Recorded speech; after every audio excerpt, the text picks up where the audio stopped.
Hello, this is Mercedes Iacoviello, and I'm here to present this workshop. Its title is Custom-Made Animal-Assisted Interventions Evaluation, Assessing Adjustment Between Handler Dog Roles and Profiles. Okay, so the main question I'd like to pose to start is, how do we determine if handler and dog are ready to get involved in a real life intervention? And this is a question I receive very often in our practice in Argentina. We have a very long experience. We are a very experienced team, and many people that are just starting or they want to incorporate a dog in their professional practice, or they need to expand their group of volunteers, they come to us with this, where is a standardized test or something that we can use in order to make sure that we have the competencies that are relevant for performing the intervention effectively and safely.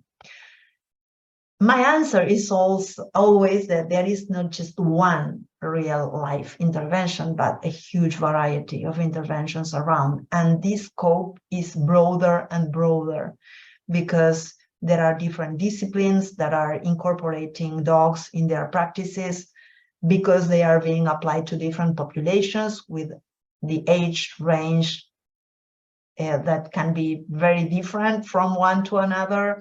The level of functional capacity of clients can be very different. The goals to be obtained and the formats. If you see these pictures, in the first one, we have a dog with a group of people, and there is direct interaction between the dog and this group of senior citizens. It's an elderly home, actually. In the second one, we have Peggy, my dog. She's right there, sleeping right now. She's at school in one of our Proyecto Salta Violeta educational interventions, and she's performing tricks, and she's connected with the kids that they are giving her commands, but on a distance because it's a big group, so there is no physical contact. And in the third one, we have one-to-one physical contact that is being supervised by the handler very closely. So there are three pictures, three very different roles to be performed by the dog, and maybe that implies different competencies, not only for the dog, but also for the handler. So, this is a very nice clip. This doesn't mean that there are no common grounds or that we cannot establish core competencies, because most interventions, or in most cases, handler dog teams visit people in different institutions they have never met before, in places they have never met, they have never visited before. So there are exceptions. You can have your dog in your own practice, in your own house. If you have your office adjacent to your house, you are not going to another place. But anyway, in general, we know that these dogs will need to be sociable with people in general. They will need to be comfortable in new places and confident with the target population. It's not the same. For dogs, we know that it's not the same to interact with a kid or with a person with physical disabilities, or with a senior citizen, or with another species. In this clip, you can see that there's one dog and two cats at the very same moment in the same room with a group of people in an elderly home. So we don't need to start from scratch. It's not like we need to invent the wheel again. There are standardized evaluations. The documents can be retrieved from the internet, most of them. I just show 3 cases here because I am very familiar with these protocols, these evaluation protocols, but there are many of them around that has been developed by different groups, different experts around the globe. But none of them, here we have pet partners, Reed or PADA, none of these that I'm showing, none of them is meant for all possible contexts, for all possible interventions. So what we know for sure that there is no super therapy dog. This is a very funny picture by Shaggy, one of our previous dogs in our team. Again, there's no one size fits all for dogs or for handlers. Not all handlers will be able to perform in all different contexts. So my point here is that each animal-assisted interventions organization, at one point, they will have to develop their own custom-made evaluation protocol. Even individuals, in order to check their competencies and the adjustment between the profile of their own team, the handler herself with her dog, it is a good practice to be able to describe your job and to establish the competencies to perform that job effectively. So that's why my proposal here is a hands-on workshop to create custom-made handler dog evaluation toolkits for participants. So that's the idea, not to explain how to do it, but to do it during the workshop, so that after the workshop, participants are able to describe their own job position, identify relevant handler and dog competencies that are needed for that job. They can create their own evaluation toolkit, and also they experiment with this practice of identifying areas for improvement for them, for both parts, for the handler and the dog. So this is a workshop that is organized in 4 weeks. And for the first one, I think that the cornerstone for any work with our dogs in any field, but especially here in animal-assisted interventions, it's the bond, the close and mature bond between handler and dog is what makes it possible to be safe and to be effective in this kind of job. So that's why I bring this book by Suzanne Clothier. I found it so nurturing. I really liked it. So I chose a couple of chapters from this book as readings to start with that.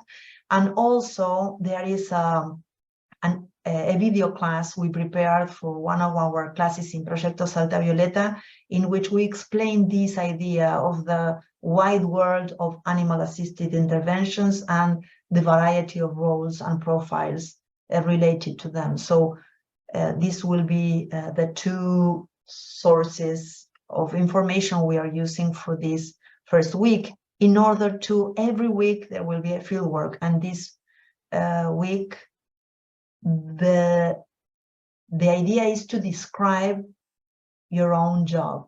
We'll use a technique that comes from my other field, from human resource management. There are many established good practices to do this, and so I propose a number of categories related to any job. In this case, we'll apply it to animal-assisted interventions, and this will be a guide for participants to fill in this form so that they can map, to create a map of their own job description. That's the idea. So the first week we'll be producing this, and the next week, the second week, we will focus on the competencies that are needed for that job we described. So there are two models that I'm bringing this week. One is the STEP model by Anne Howes. Well, that is the PETS model for PETS partner. But I think it's a very practical way to present the number of strategies handlers do have in order to accompany and conduct the intervention along with their dogs, to keep communicated during the process. And also also from Suzanne Clothier, the author of the book I just presented, the CARAT model. I found it very very interesting and very complete in order to analyze the profile of our dogs. I found it very, very useful. So the field work this week, it takes time to come here, is to prioritize the dog traits from this model related to the job we described previously. That's the idea. So after this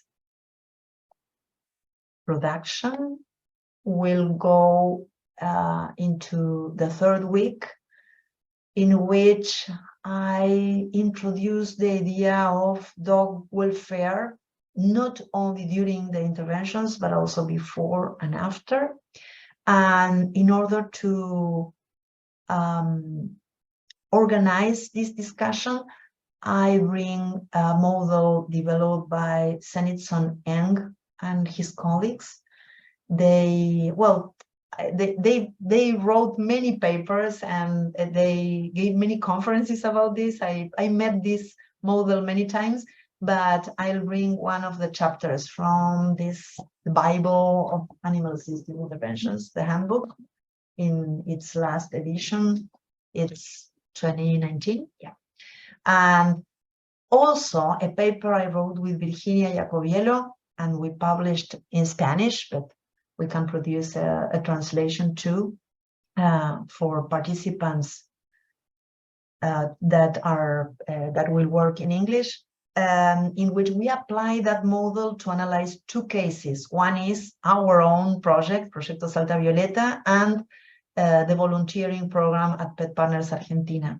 So, and I find it interesting because it's the application to specific interventions, and it can be useful for participants to see how to land this framework into real interventions. And so during this week, and with all these materials we've been reviewing, what we'll do is to produce the role description for the handler. We'll do with a brainstorming technique. We'll try to write down all the actions, all the behaviors that are expected from the handler, related to not only to conducting the dog during the intervention, but how to take care of the well-being of the dog before and after. And after this brainstorming and also thinking about best and worst scenarios, well, this is a specific technique we use in human resource management to establish these role descriptions. But well, we'll come up with a very long list of expected behaviors that we'll organize in clusters, and that production will be very useful for our fourth and last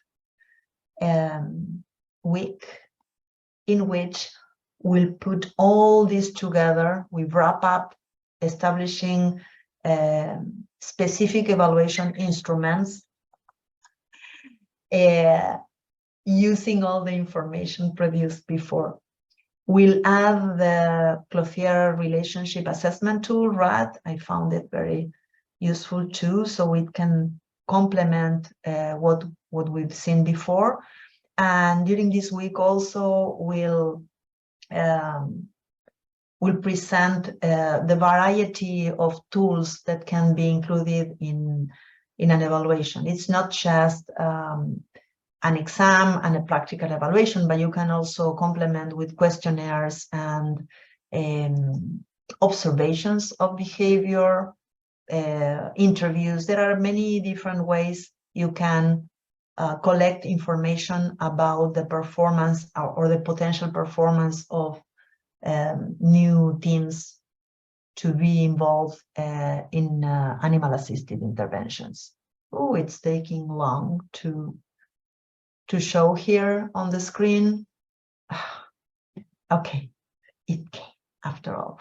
So the final product will be a matrix in which we have the handler's role, the clusters we developed, all the actions and behaviors expected from the handler.